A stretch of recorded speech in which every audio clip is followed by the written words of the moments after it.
My name is Nick Laporte. I am a safe streets advocate and I make YouTube videos about bikes and stuff. On the evening of Saturday, April 26th, I was hanging out with my friend. We were watching hockey, and while we were glued to the TV, somewhere else in Vancouver, a man driving a 4,000-pound SUV made his way onto a closed street where hundreds of people were celebrating the last of the Lapu-Lapu Filipino festival.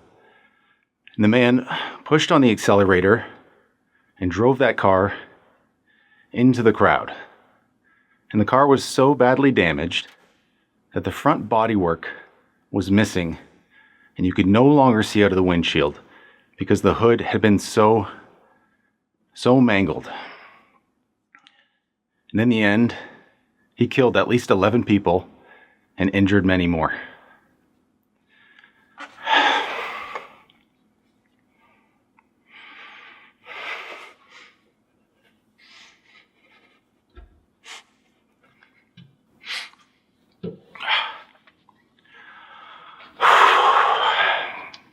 I expect to get this emotional.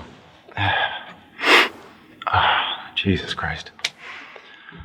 Now, I wasn't planning on making a video about this and talking about this tragedy because I thought it would appear too opportunistic, like I was taking advantage of the situation to further my own personal agenda or something like that. But then I saw the coverage. A man has a mental break, kills 11 in car ramming incident.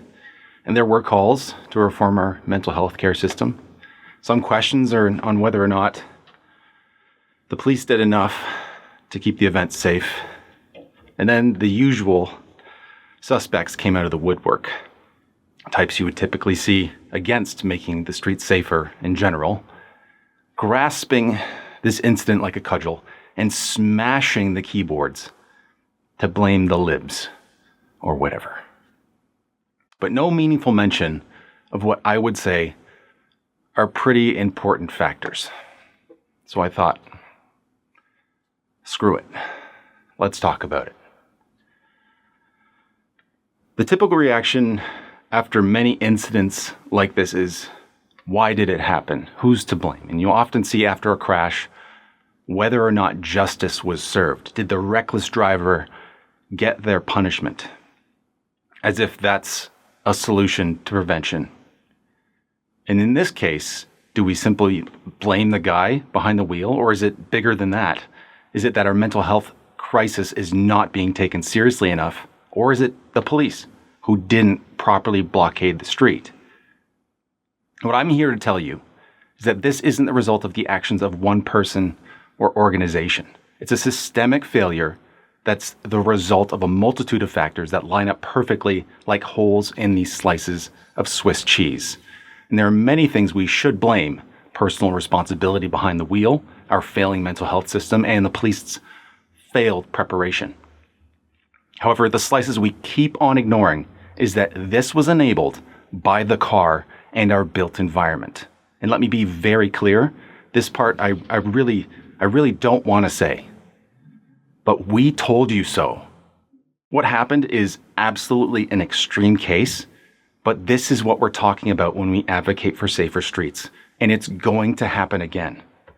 It likely won't look the same, but in the next 12 months, 10 times the amount of people in Metro Vancouver will be killed on our streets because we continue to prioritize the convenience of drivers over the safety of everyone, especially safety of those outside cars.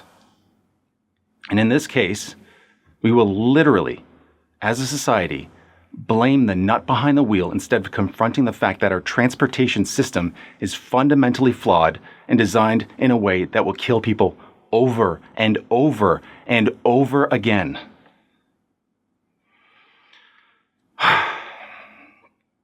But we can do better. We can make changes. And it's not about banishing cars. It's not about getting rid of cars entirely.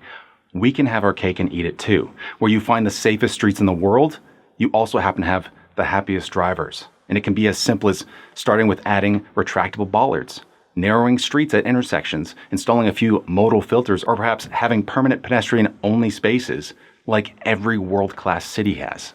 As for cars, there are many changes that we should implement, but we can start with no longer awarding 5-star safety ratings to massive SUVs and trucks that take no consideration to the safety of anyone outside of them. Instead of just blaming the behavior of drivers, we can take a good, hard look at the conditions and make changes to not only prevent things like this from happening again, but to eliminate death and injury as a normal consequence of our transportation system. And there is, and I told you so, we do want to have the chance to say, and it comes after the necessary changes to make our cities safer, healthier, and happier. It comes right after we hear something as simple as, hey, this is pretty nice. Yeah, I told you so.